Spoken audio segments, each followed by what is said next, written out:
They thought the dog had finally discovered that food existed near the baby. He had discovered something in the food that shouldn't exist at all. Copper was 7 years old, a golden retriever the color of dark honey. A dog who had lived with the Reyes family long enough to have his own furniture preferences and opinions about walk routes. He had never once begged at the dinner table.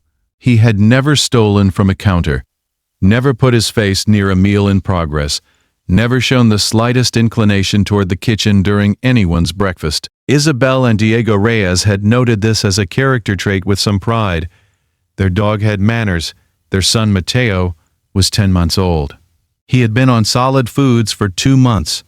A careful, gradual introduction, pureed vegetables, soft fruit, infant oatmeal, the schedule their pediatrician had outlined. The previous week, they had switched brands of apple pear puree, a minor logistics decision. The store had been out of their usual. The new brand came in the same kind of pouch. It was on the approved list. Isabel had not read the full ingredient panel because she was loading the car and Mateo was fussing, and it had seemed like not the moment. On Monday morning, Copper did something he had never done. He walked into the kitchen while Diego was strapping Mateo into the high chair. He walked to the high chair, sat beside it, and put his nose to the tray. Not begging. His body wasn't in the posture of begging. He was smelling the tray with the focused deliberateness of something that has registered a discrepancy and is verifying it. Diego said, "Copper, out." Copper moved back 3 steps. Diego put the pouch of puree on the tray and opened it. Copper immediately returned and pressed his nose toward the pouch, then toward Mateo's hand, then toward Mateo's face. Diego said, "Copper," firmly. Copper sat back. Mateo ate the puree. Everything was fine. Monday evening, Diego mentioned it to Isabel. She said, "He's never done that before."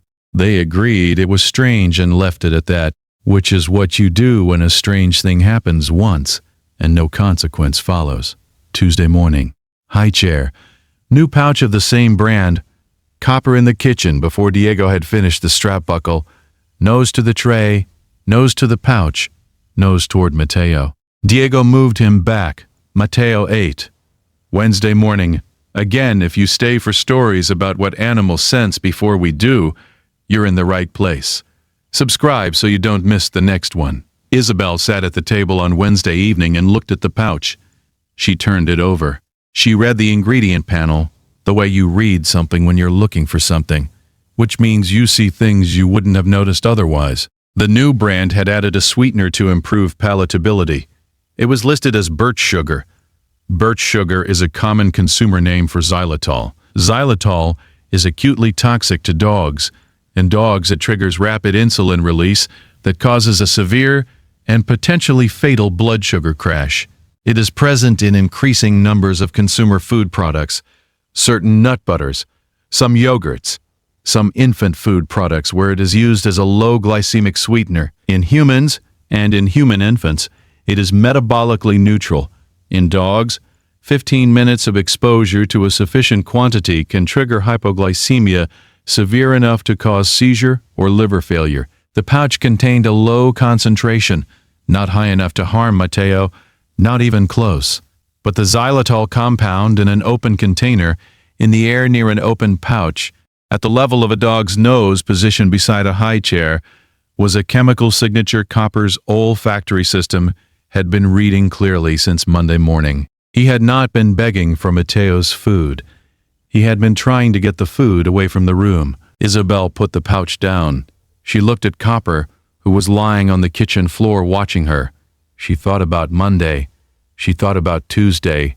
She thought about Wednesday morning, when she had said, with the specific impatience of a person who has said a thing 3 times already, "Copper, move." And he had moved, because she had asked, and Mateo had eaten. Has your dog ever done something that made no sense until it was the only thing that made sense? Tell us in the comments. These stories deserve to be heard. She called the pediatric dietitian the next morning, not because Mateo had been harmed. He had not. The xylitol concentration in infant food is regulated and was below the threshold of any human concern. She called, because she needed the information organized by someone with the training to organize it, the dietitian, a woman named Dr. Rosario Fuentes with 12 years in pediatric nutrition, confirmed the xylitol content in the new brand. She said the brand had shifted its formula 6 months earlier. She said it was on a short list of brands she had been advising families to review since a pediatric allergy bulletin went out in the fall. She said, "How did you find this?" Isabel said, "The dog wouldn't leave the high chair alone for 3 mornings." Dr. Fuentes was quiet for a moment. Then she said, "The compound signature of xylitol is highly detectable to dogs. It's one of the reasons it's so dangerous to them. They're attracted to it as a sweet scent, and they have no metabolic defense against it." She said, "In this case, the dog wasn't trying to get to the food. He was reacting to the compound in the air. He was staying close to the source of something that registered as wrong." She said, "He was trying to tell you something about a product in your baby's diet before you had any reason to look." Isabel stood in the kitchen for a long moment after the call ended. She thought about the manners she had been so proud of for 7 years. The dog who had never begged. The dog who had never interfered with a meal. Who had never, in 7 years, found a reason to put his nose near a food that was not his. Until he did, 3 mornings in a row, because a new compound had entered the kitchen in a package that looked exactly like the old one. Every guardian deserves to be recognized, even the ones who never asked for anything in return. If stories like this matter to you, subscribe so you never miss the next one. The new brand went in the bin. The old brand came back. The following Monday morning, Mateo sat in his high chair with his usual pouch of apple pear puree, and Copper lay on the kitchen floor in his spot by the back door, and did not move, and did not look at the tray, and did not put his nose anywhere near the high chair.